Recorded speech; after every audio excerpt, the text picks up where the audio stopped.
En un impactante giro de los acontecimientos, policías corruptos han sido sorprendidos con las manos en la masa, intimando con reclusos entre rejas. Desde alianzas secretas hasta tratos ilícitos, estos agentes han abusado de su poder, traicionando la confianza que se había depositado en ellos. Recientes revelaciones ponen al descubierto una inquietante tendencia a los abusos, que incluyen violencia física y alianzas ilícitas. Únase a nosotros para sumergirse en la apasionante saga de policías corruptos, enredados con reclusos, desentrañando una red de engaños y traiciones. Christopher Fearing sexo con reclusas. Todo empezó en el verano de los años 25, cuando Christopher Fearing, guardia de prisiones del tristemente célebre correccional de Elmwood, se cruzó en su camino con Sarah Thompson, una reclusa de 27 años que cumplía condena por delitos relacionados con las drogas. Sarah, con sus llamativos ojos azules y su ardiente personalidad, atrajo la atención de Christopher desde el momento en que llegó al centro. Christopher, un hombre casado de 30 y pocos años, se sintió atraído por la vulnerabilidad y el encanto de Sarah. A medida que los días se convertían en semanas, sus interacciones se hicieron más frecuentes y comenzó a formarse una conexión prohibida. Era un juego peligroso, que tendría graves consecuencias para ambos. Christopher, abusando de su posición de poder, empezó a saltarse las normas por Sarah. Se olvidaba convenientemente de registrar sus interacciones, lo que les permitía pasar más tiempo juntos. Intercambiaban miradas secretas, momentos de intimidad robados que alimentaban su creciente deseo mutuo. Los muros de la prisión no podían contener su atracción prohibida. Christopher y Sarah encontraron formas de comunicarse fuera de los confines del centro, utilizando teléfonos móviles de contrabando y mensajes codificados. Su relación se intensificó y pronto empezaron a mantener encuentros sexuales dentro de los muros de la prisión. Los detalles de sus encuentros son estremecedores y perturbadores. Christopher se valía de su autoridad para acceder a zonas aisladas de la prisión, donde él y Sarah llevaban a cabo sus actividades ilícitas. Estos encuentros eran arriesgados, ya que podían ser descubiertos en cualquier momento, pero la emoción de lo prohibido no hacía más que avivar su pasión. Pero su secreto no podía permanecer oculto para siempre. Los rumores empezaron a circular entre los reclusos y los susurros llegaron a oídos de las autoridades penitenciarias. Se inició una investigación interna y la verdad sobre la relación entre Christopher Fearing y Sarah Thompson estaba a punto de salir a la luz. Las consecuencias de sus actos serían graves, no solo para Christopher y Sarah, sino para todo el sistema penitenciario. El escándalo pondría en tela de juicio las medidas de seguridad aplicadas y la posibilidad de corrupción en el centro penitenciario. Cuando la noticia de la relación entre Christopher y Sarah corrió como la pólvora por toda la prisión, las autoridades no tardaron en poner en marcha una investigación a gran escala. Las pruebas contra Christopher eran abrumadoras y quedó claro que sus acciones habían puesto en peligro la seguridad y la integridad del centro penitenciario. Christopher fue suspendido inmediatamente de sus funciones a la espera del resultado de la investigación. Su otrora prometedora carrera como guardia de prisiones estaba ahora en ruinas, empañada por su temeraria búsqueda de deseos prohibidos. Sarah, por su parte, se enfrentaba a sus propias consecuencias. Su relación con Christopher no solo infringía las normas de la prisión, sino que también ponía en peligro sus posibilidades de salir antes de la cárcel. Las medidas disciplinarias que se le impusieron fueron severas e incluyeron el aislamiento prolongado y la pérdida de privilegios. Las repercusiones de su aventura no se limitaron a las personas implicadas. El escándalo sacó a la luz importantes fallos en los protocolos de seguridad de la prisión, suscitando preocupación por la posibilidad de corrupción y abuso de poder dentro del sistema. El incidente provocó una revisión exhaustiva de los procedimientos del centro, que dio lugar a una normativa más estricta y a una mayor supervisión. La administración penitenciaria se comprometió a evitar que volvieran a producirse incidentes de este tipo, aplicando medidas para garantizar la seguridad y el bienestar tanto del personal como de los reclusos. El escándalo también tuvo un profundo impacto en los propios reclusos. La revelación de la relación entre Christopher y Sarah creó una atmósfera tensa y volátil entre los muros de la prisión. La confianza entre los reclusos se erosionó y las tensiones aumentaron con los rumores y las especulaciones. Las consecuencias de la relación de Christopher Fearing con la primera reclusa sirvieron de llamada de atención para todo el sistema penitenciario. Arroja luz sobre las vulnerabilidades que existen en las prisiones y la urgente necesidad de reformas integrales para evitar que incidentes de este tipo vuelvan a producirse en el futuro. Un funcionario huye con un preso. A continuación, tenemos la increíble historia de un funcionario de prisiones de Alabama que ayudó a un preso a escapar de la cárcel. Todo comenzó en abril de 2022, cuando Casey White, un recluso de 39 años, consiguió liberarse de su confinamiento. White cumplía una asombrosa condena de 75 años de prisión por una serie de cargos, entre ellos intento de asesinato. Pero no iba a caer sin luchar. Con la ayuda de Vicky White, una funcionaria de prisiones de 56 años, Casey White orquestó una audaz fuga que dejaría a las autoridades luchando por llevarlos ante la justicia. La fuga conmocionó al sistema penitenciario de Alabama y puso al descubierto puntos débiles que durante mucho tiempo se habían pasado por alto. Casey White, un hombre con un historial de violencia, se las arregló para explotar estos puntos débiles y escabullirse sin ser descubierto. Al difundirse la noticia de la fuga, las fuerzas del orden de toda la región emprendieron una persecución masiva para localizar a los fugitivos.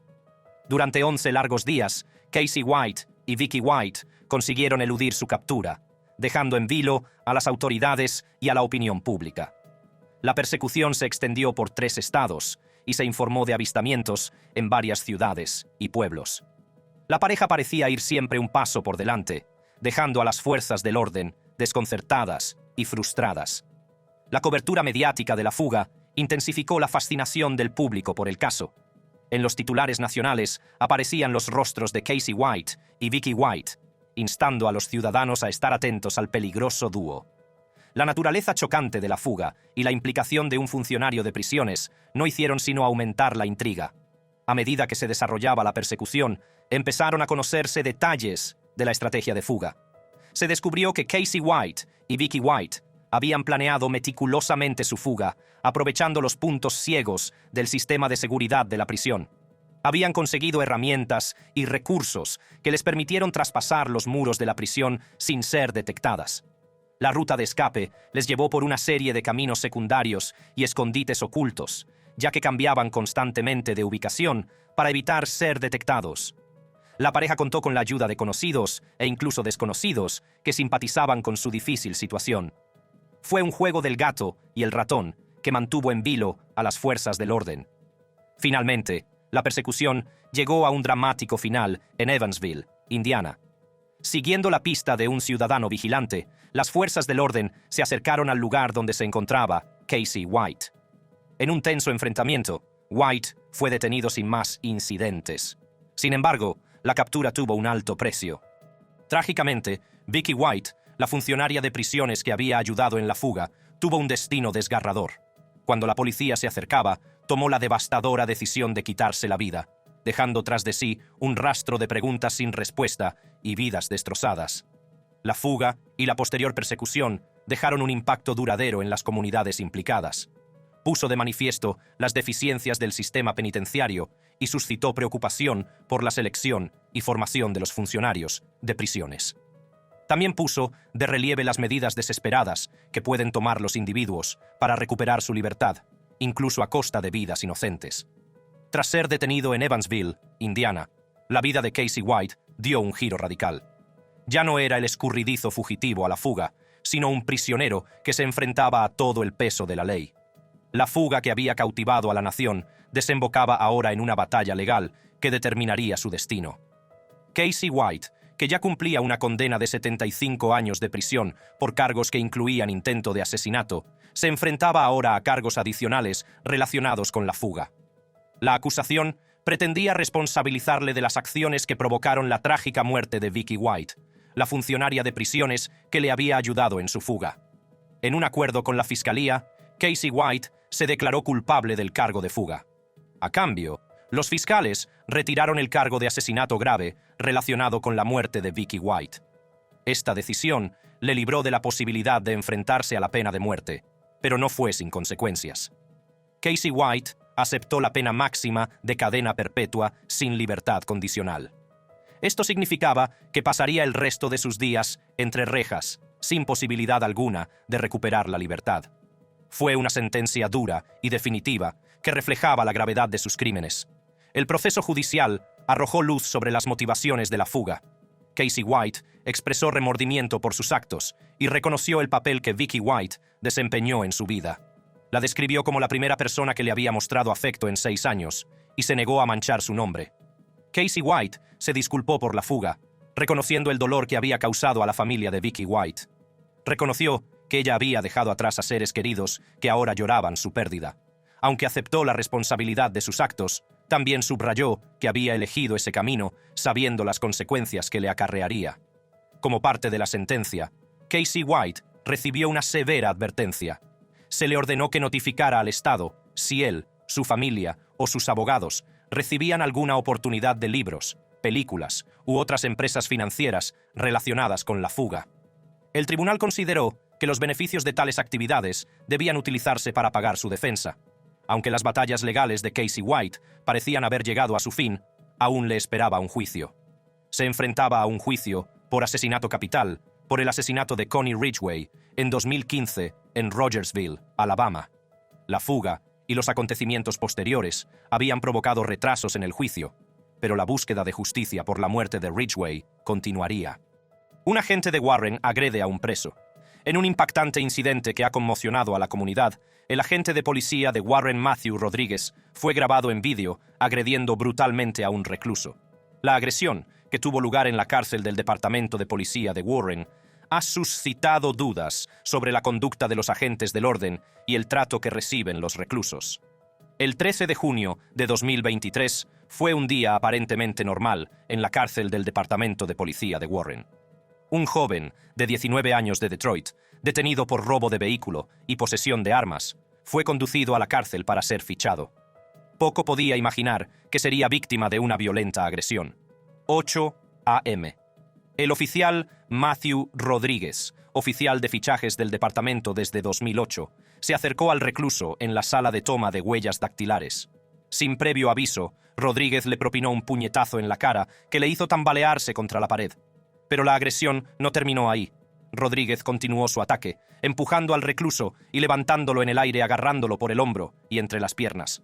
Después tiró al hombre al suelo y le propinó al menos 2 puñetazos más.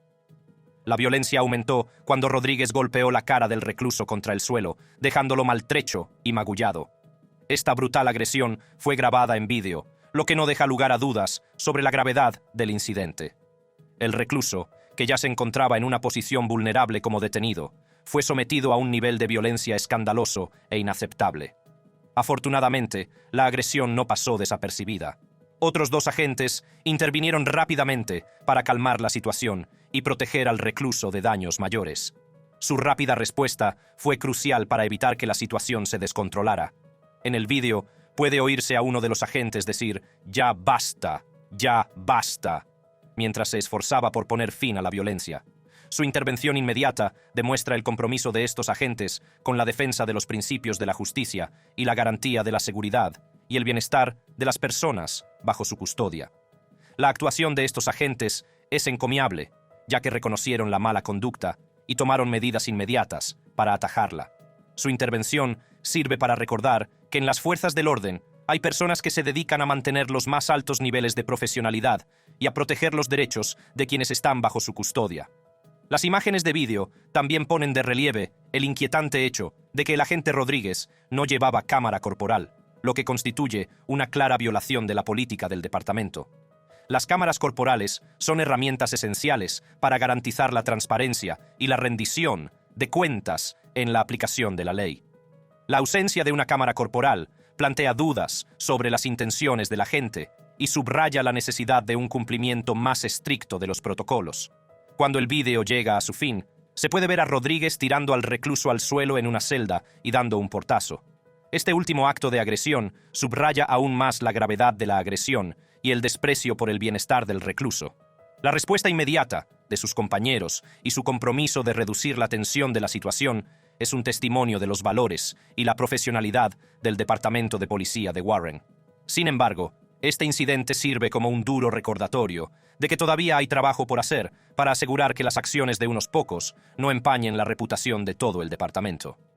El escandaloso incidente de la agresión del agente Matthew Rodríguez a un preso ha tenido consecuencias de gran alcance, no solo para el propio Rodríguez, sino también para el Departamento de Policía de Warren en su conjunto. Las acciones de un agente han ensombrecido a todo el departamento, planteando interrogantes sobre la responsabilidad y el trato a los reclusos. A pesar de que el recluso no presentó ninguna queja, Rodríguez fue denunciado por sus compañeros, que reconocieron que sus acciones estaban fuera de lugar. El Departamento de Policía de Warren no tardó en iniciar una investigación interna sobre el incidente, asegurándose de que la mala conducta no quedara impune. Como resultado de la investigación, Rodríguez fue suspendido por motivos administrativos, a la espera del resultado del caso. Esta rápida respuesta demuestra el compromiso del departamento de mantener los más altos niveles de profesionalidad y garantizar que los agentes rindan cuentas de sus actos. Estos cargos reflejan la gravedad de la agresión y la violación del deber de Rodríguez de proteger y servir. Durante su comparecencia ante el Tribunal del Distrito 37, se le impuso una fianza personal de $5,000. Las consecuencias a las que se enfrenta Rodríguez van más allá del ámbito legal.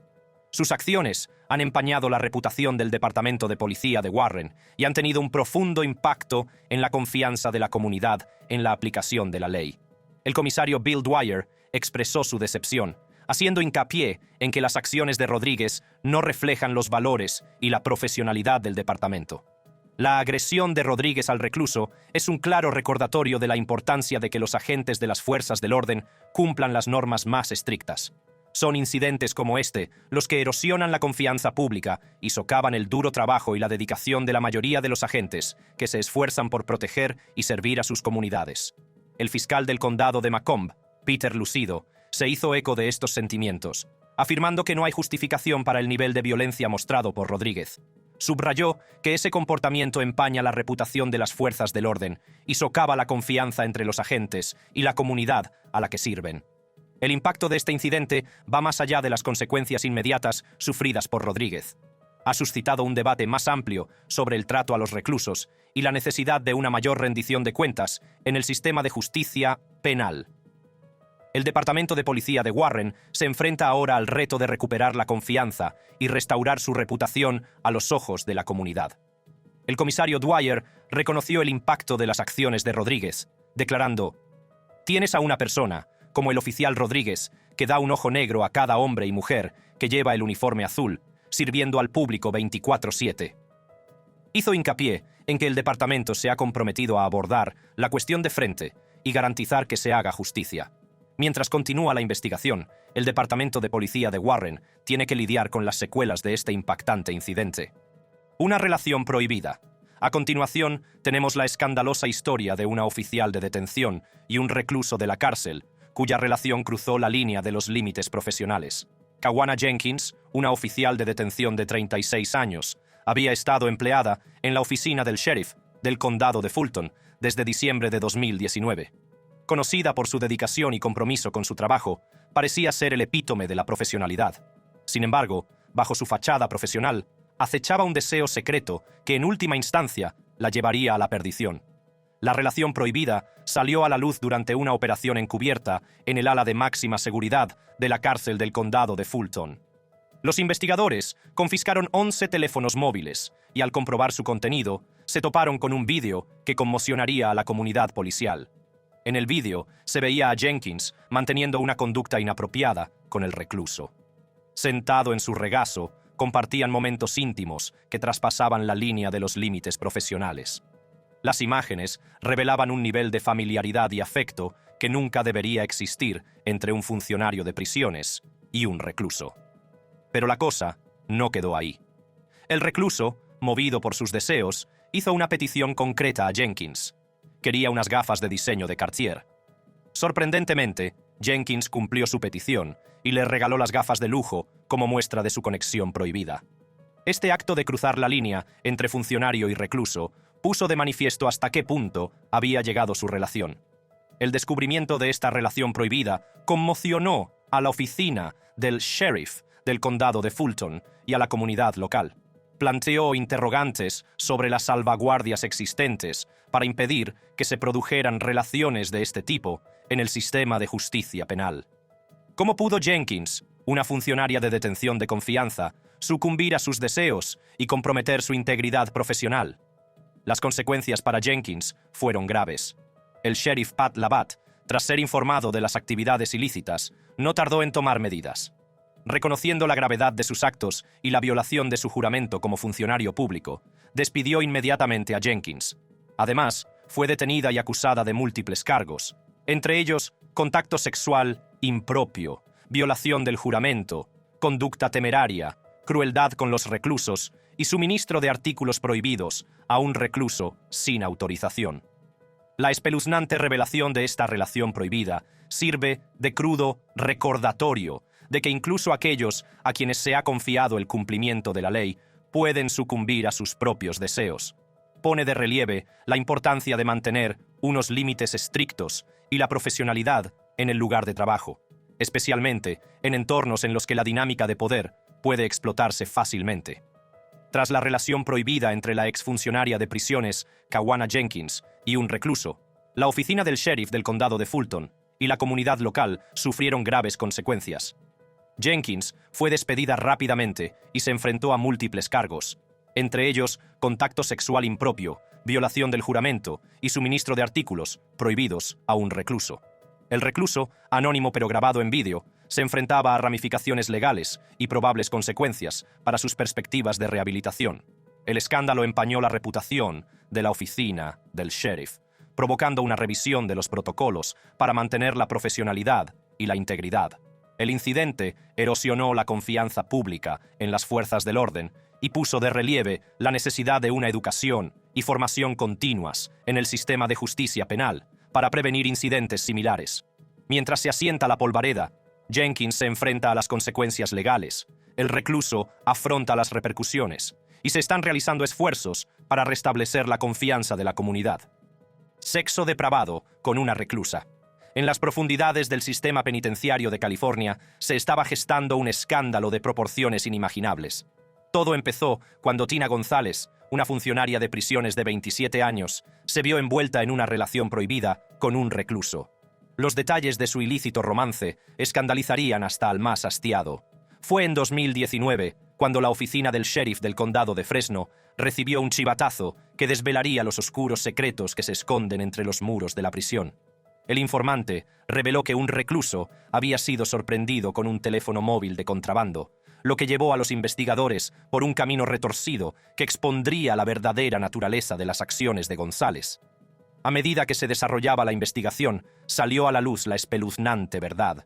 González había mantenido relaciones sexuales con la reclusa, aprovechándose de su posición de poder y autoridad. Pero lo que hizo este caso aún más inquietante fue el hecho de que estos actos no se limitaron a la intimidad de una celda aislada. No, ocurrieron a la vista de otras 11 reclusas, que se vieron obligadas a presenciar la depravación que se desarrollaba ante sus ojos. El alcance de la audacia de González se hizo evidente cuando los investigadores profundizaron en el caso. Se descubrió que había hecho todo lo posible para facilitar sus encuentros íntimos con el recluso. Al parecer, se había hecho un agujero en el uniforme para facilitar el acceso a sus actividades ilícitas. El descaro de sus acciones dejó atónitos a las autoridades y a sus compañeros de prisiones. El ayudante del sheriff de Fresno, Steve McComas, en su declaración ante el juez, describió el comportamiento de González como algo que solo podía concebir una mente depravada. Subrayó que no había mostrado ningún remordimiento por sus actos, llegando incluso a mantener conversaciones sexualmente explícitas con la reclusa en cuestión. Para colmo, se jactaba de los delitos que había cometido, deleitándose en su retorcido sentido del poder. La revelación de la escandalosa relación de González causó conmoción en el sistema penitenciario de California. Planteó serias dudas sobre la seguridad y protección de los reclusos, así como sobre la integridad de los funcionarios encargados de su cuidado.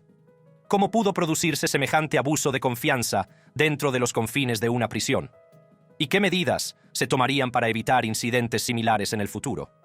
Al difundirse la noticia de este escándalo, se inició un intenso debate sobre la necesidad de una supervisión y una rendición de cuentas más estrictas en el sistema penitenciario. El Departamento de Correccionales y Rehabilitación de California se enfrentó a una presión cada vez mayor para abordar estas cuestiones y garantizar el bienestar y la dignidad de todos los reclusos. Tras una investigación exhaustiva, González compareció ante el tribunal para responder por sus delitos. La gravedad de sus delitos no pasó desapercibida para el juez, que escuchó con incredulidad los inquietantes detalles de su comportamiento. El ayudante del sheriff de Fresno, Steve McComas, en su declaración ante el juez, hizo hincapié en la depravación de las acciones de González, describiéndolas como algo que solo podría concebir una mente retorcida. En abril, González se declaró culpable de delitos graves relacionados con sus actividades sexuales con el recluso. Fue acusada de actividad sexual por parte de un empleado de un centro de detención con un adulto confinado que había dado su consentimiento y de posesión de drogas o bebidas alcohólicas en un centro penitenciario. Estos cargos conllevaban penas severas que reflejaban la gravedad de su mala conducta. Cuando llegó el momento de la sentencia, la Fiscalía solicitó una pena de 15 meses de prisión para González. Sin embargo, el juez finalmente dictó una sentencia de 210 días entre rejas y 2 años de libertad condicional. Aunque algunos pueden argumentar que la sentencia fue indulgente, dada la naturaleza de los delitos, es importante recordar que el juez tuvo que considerar varios factores, incluida la declaración de culpabilidad del acusado y cualquier circunstancia atenuante. La sentencia de González marcó el inicio de su camino hacia la rendición de cuentas. Pasaría más de 7 meses entre rejas, enfrentándose a las consecuencias de sus actos. Pero las repercusiones fueron más allá de su estancia en prisión. La mancha de su mala conducta empañaría para siempre su reputación y ensombrecería sus perspectivas de futuro. El escándalo también tuvo implicaciones más amplias para el sistema penitenciario de California. Puso de manifiesto la urgente necesidad de una mayor supervisión y de protocolos más estrictos para evitar que se produzcan incidentes similares en el futuro. La seguridad y el bienestar de los reclusos deben ser siempre la máxima prioridad, y las acciones de personas como González sirven de crudo recordatorio del potencial de abuso que existe en el sistema. Cuando González comenzó a cumplir su condena, persistieron los interrogantes sobre el impacto a largo plazo de sus acciones. ¿Aprendería realmente de sus errores y buscaría la redención? ¿O seguiría por el camino de la autodestrucción? Solo el tiempo lo dirá.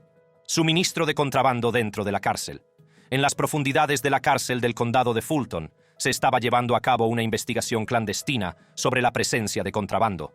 Las autoridades habían recibido numerosos informes y susurros de artículos ilegales que llegaban a manos de los reclusos, y había llegado el momento de descubrir la verdad.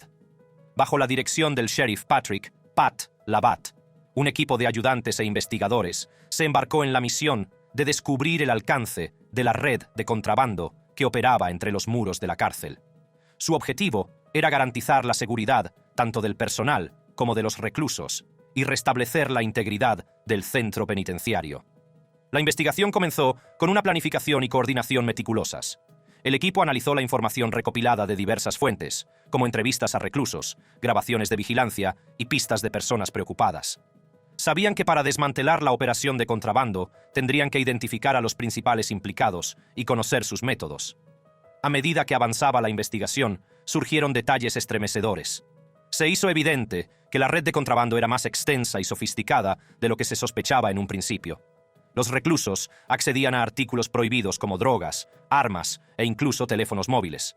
Las consecuencias de que estos artículos ilícitos llegaran a manos de los reclusos eran nefastas y suponían una amenaza para la seguridad de todo el centro.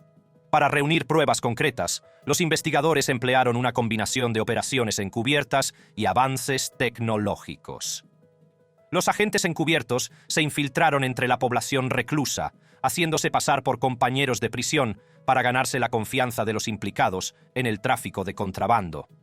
Documentaban discretamente las conversaciones y las transacciones, obteniendo pruebas cruciales que más tarde se utilizarían para construir un caso sólido contra los autores. Simultáneamente, se desplegó tecnología de vigilancia avanzada por toda la cárcel. Se colocaron estratégicamente cámaras ocultas y dispositivos de audio para controlar las zonas en las que se sospechaba que había contrabando. Estos esfuerzos de vigilancia proporcionaron información inestimable sobre el funcionamiento interno de la red ilícita, revelando las identidades de los implicados y sus métodos de actuación. A medida que avanzaba la investigación, el equipo se enfrentó a numerosos retos. La red de contrabando había establecido una compleja red de conexiones que dificultaba el rastreo de los orígenes y los canales de distribución de los artículos ilegales. Sin embargo, los investigadores no se amilanaron, siguieron incansablemente todas las pistas y no dejaron piedra sin remover. Sus esfuerzos acabaron dando sus frutos cuando descubrieron un gran avance. Gracias a una combinación de imágenes de vigilancia, testimonios de testigos y comunicaciones interceptadas, pudieron identificar a Jesse Scott, un funcionario de prisiones, como una pieza clave en la operación de contrabando. La posición de autoridad de Scott dentro de la cárcel le había permitido aprovecharse de su acceso y facilitar el contrabando de artículos prohibidos. La revelación de la implicación de Scott conmocionó a la comunidad policial y puso al descubierto la corrupción existente en la cárcel del condado de Fulton. A medida que avanzaba la investigación, se intensificaron los esfuerzos por reunir pruebas para el procesamiento, haciendo hincapié en la necesidad de protocolos más estrictos y medidas de seguridad reforzadas. El rápido cese de Scott y su posterior detención reflejaron la gravedad de sus actos, que incluían la violación de su juramento, la distribución de material obsceno y la obstrucción de la aplicación de la ley. El sheriff Labatt subrayó la importancia de la rendición de cuentas, lo que llevó al despido de 2 agentes en cuestión de semanas. Para abordar el problema más amplio del contrabando, la oficina del sheriff incrementó la vigilancia y puso en marcha equipos avanzados de escaneado. También revisaron los procesos de selección y formación de los agentes para evitar incidentes similares en el futuro, dando prioridad a la seguridad y la profesionalidad. El caso de Scott puso de manifiesto las graves consecuencias de quebrantar la confianza en el sistema penitenciario e impulsó los esfuerzos para reforzar las medidas de seguridad y mantener la confianza pública. Tráfico con un preso. Por último, pero no por ello menos importante, tenemos el caso que conmocionó a la cárcel del condado de Wayne, cuando el funcionario de prisiones Timothy Knight fue detenido acusado de tráfico con un recluso y mala conducta oficial. Timothy John Knight, un funcionario de prisiones de 40 años, residente en Greenville, Ohio, se encontró en el centro de un escándalo que conmocionó a la cárcel del condado de Wayne. Knight, a quien se había confiado la responsabilidad de supervisar a los reclusos y mantener el orden en el centro, se enfrentaba ahora a graves acusaciones de haber quebrantado esa confianza al participar en actividades ilegales con quienes estaban bajo su supervisión. Los acontecimientos que condujeron a la detención de Knight se desarrollaron en una noche aparentemente rutinaria dentro de los muros de la cárcel del condado de Wayne. Eran alrededor de las 20:15 de un jueves por la noche, cuando Knight intentó entrar en el centro. Sin embargo, lo que parecía una entrada rutinaria pronto se convirtió en una escena de sospecha y aprehensión. Según el sheriff Jeff Capa, a su llegada a la cárcel, Knight fue detenido por investigadores del Grupo de Acción Antidroga del condado de Wayne y de la oficina del sheriff del condado de Wayne. Las sospechas en torno a Knight surgieron de la creencia de que llevaba contrabando al centro, una grave violación de las normas y reglamentos que rigen los centros penitenciarios. A medida que aumentaban las sospechas, Knight fue rápidamente detenido por agentes de las fuerzas del orden. Fue detenido e ingresó en la cárcel del condado de Wayne. Sin embargo, debido a la naturaleza de sus presuntos delitos y al riesgo potencial que suponía para los reclusos que había supervisado anteriormente, Knight fue trasladado posteriormente a la cárcel del condado de Hancock para su alojamiento. Los cargos presentados contra Knight ofrecían un panorama desolador del alcance de su presunta mala conducta. Se le acusó formalmente de tráfico con un recluso, tipificado como delito grave de nivel 5, y de mala conducta oficial, tipificada como delito grave de nivel 6. Además, Knight se enfrentaba a una acusación de delito menor de clase A en relación con el delito de tráfico. Los cargos imputados a Knight conllevan importantes implicaciones legales, con posibles consecuencias que van desde el encarcelamiento hasta multas sustanciales. Una condena por un delito grave de nivel 5, como el tráfico con un recluso, podría dar lugar a una condena estándar de 3 años, con la posibilidad de un rango de 1 a 6 años, dependiendo de las circunstancias atenuantes o agravantes. Del mismo modo, una condena por delito grave de nivel 6, por mala conducta oficial, podría acarrear más ramificaciones legales para Knight. El sheriff Jeff Capa no perdió tiempo en abordar la gravedad de las presuntas acciones de Knight y el impacto que tuvieron en la integridad del sistema penitenciario. En una declaración tras la detención de Knight, el sheriff Capa condenó el comportamiento de Knight y subrayó que no se tolerarían tales actos entre el personal penitenciario. Reiteró su compromiso de mantener los más altos niveles de profesionalidad e integridad en la cárcel del condado de Wayne, a pesar del desafortunado incidente en el que se vio implicado uno de sus funcionarios. El sheriff Capa reconoció que la detención de Knight era el primer caso de tráfico con un recluso por parte de un funcionario de prisiones durante su mandato, aunque señaló que tales sucesos no eran infrecuentes en todo el país, haciendo hincapié en la necesidad de vigilancia y responsabilidad. La investigación sobre las presuntas actividades de Knight continuó y la Fiscalía del Condado de Wayne revisó el caso. Sin embargo, el sheriff Capa se abstuvo de revelar más detalles, citando la importancia del debido proceso y la confidencialidad. El sheriff Capa expresó su gratitud por los esfuerzos de colaboración de los organismos encargados de hacer cumplir la ley que participaron en la detención de Knight, elogiando en particular al Grupo Especial Antidroga del Condado de Wayne y a los investigadores de la oficina del sheriff por su respuesta rápida y profesional. Además, el sheriff Capa agradeció la colaboración con el Departamento de Policía de Richmond, destacando la importancia del trabajo en equipo en la lucha contra las actividades ilegales dentro de los centros penitenciarios. Esto ha sido todo por nuestra parte. Gracias por seguir con nosotros. Si le gusta nuestro contenido, nuestros vídeos más recientes están a un solo clic.